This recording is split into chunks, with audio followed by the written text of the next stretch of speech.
Chapitre sur les inéquations en seconde. L'essentiel du cours, ce qu'il faut savoir.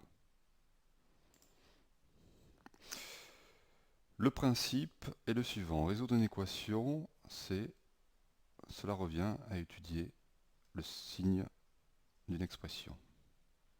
En effet, ici une inégalité avec l'expression 1 à gauche, l'expression 2 à droite.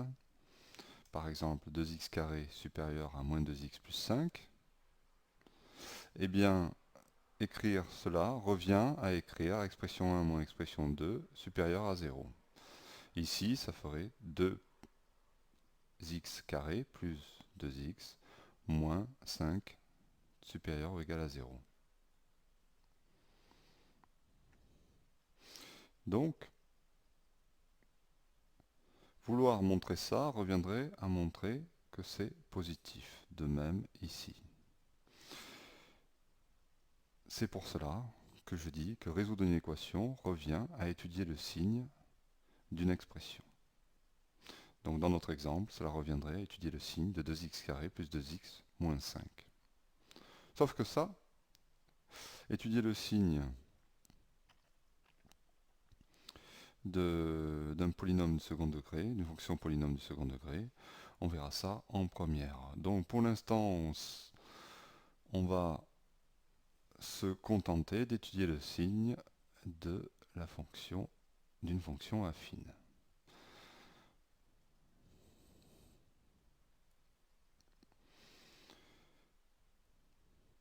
Et ce, en s'aidant d'un graphique. La zone positive ici, l'axe des x et la zone négative en dessous, ça c'est simple. Là, notre tableau de valeurs ou de variations en dessous. Cas où le a est positif, donc le coefficient directeur est positif, la fonction affine est croissante et la courbe est une droite croissante.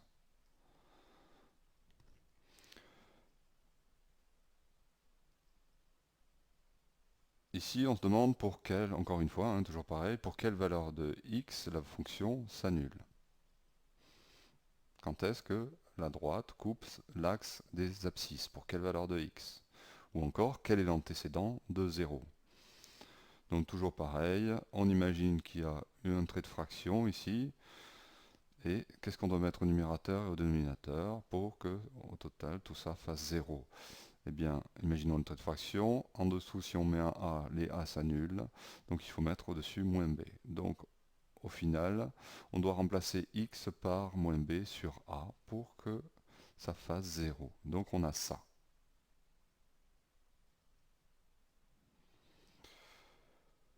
Ensuite, on repère graphiquement sur le graphique que la partie gauche, à gauche de moins b sur 2a, ici, moins b sur a, pardon, est dans la zone négative. Logique puisque c'est croissant, donc, et la partie droite dans la zone positive.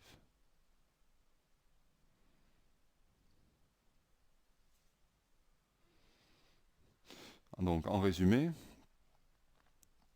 si A est positif, on peut directement, sans le graphique,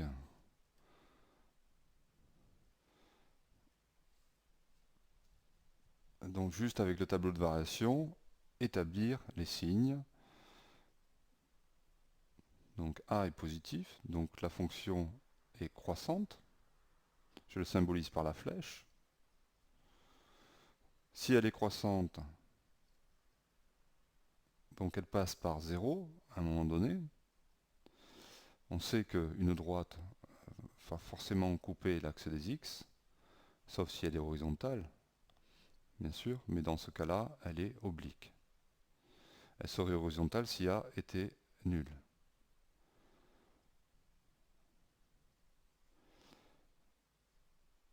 Donc, la droite, quelque part symbolisée ici par la flèche, c'est comme si on faisait un graphique, il faut le voir comme ça en fait.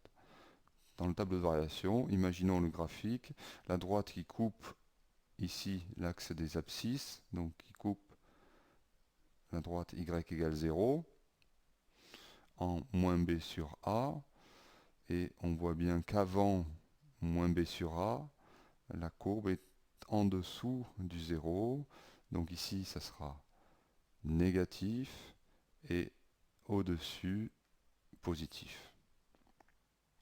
Le trait gris symbolisant l'axe des abscisses. Donc voilà ce qu'il faudra, comment on établira le signe directement dans le tableau de variation.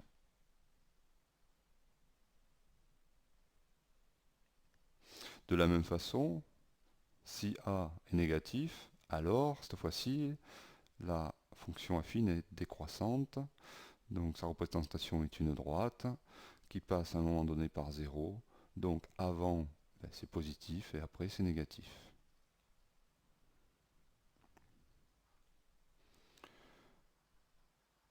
Maintenant, un petit rappel, donc signe d'un produit ou d'un quotient.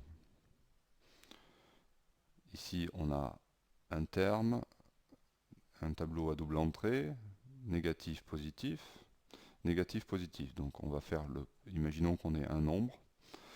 Alors le signe moins pas multiplié par le signe moins, ça ferait plus, plus fois plus, plus. Donc quand c'est le même signe, c'est positif, et que ce soit multiplié ou divisé.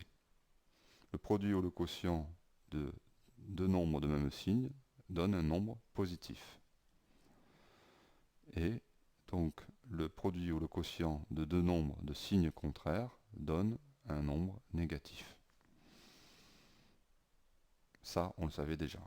Mais c'est bien de le rappeler. Surtout, c'est valable pour un produit ou un quotient. Résolvons graphiquement une inéquation. Bon, d'abord, l'équation f de x égale k. Donc il faut tracer ici la droite y égale k, c'est une droite horizontale qui passe par k sur l'axe des ordonnées. Et ici, on a la courbe de f.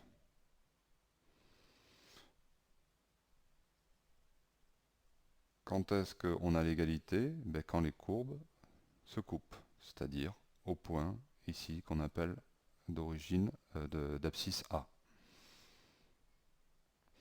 Quand est-ce que c'est inférieur à k?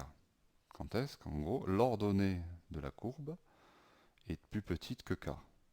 Bien, on regarde l'ordonnée de la courbe doit être donc en dessous de la droite, c'est-à-dire dans cette zone, et la courbe c'est cette partie.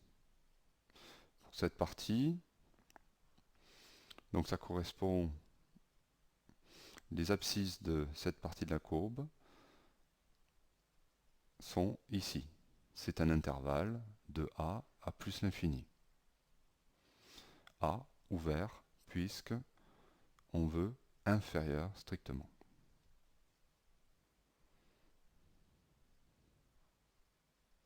Ça serait inférieur ou égal, on aurait ici un intervalle fermé.